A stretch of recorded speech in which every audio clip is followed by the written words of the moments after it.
خالد بن ولید رضی اللہ تعالیٰ عنہ نے پرعزم لہجے میں وہ تاریخی الفاظ ادا کیے جو تاریخ میں یوں درج ہیں: آج دریائے فرات خون کی ندی دیکھے گا۔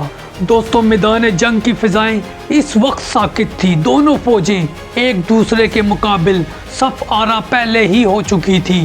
ایرانیوں کا لشکر ذرہوں سے دمک رہا تھا۔ گھوڑوں کی ہنہناہٹ اور ہاتھیوں کی گرج سے زمین بھی لرز رہی تھی۔ اس کے ساتھ ساتھ عیسائی عرب قبائل اپنے جھنڈوں کے ساتھ ایرانیوں کے پہلو میں کھڑے تھے۔ ان کی آنکھوں میں غرور تھا۔ دوسری جانب مسلمان سپاہی خاموش کھڑے اپنے قائد حضرت خالد بن ولید رضی اللہ تعالیٰ عنہ کے ایک اشارے کے منتظر تھے۔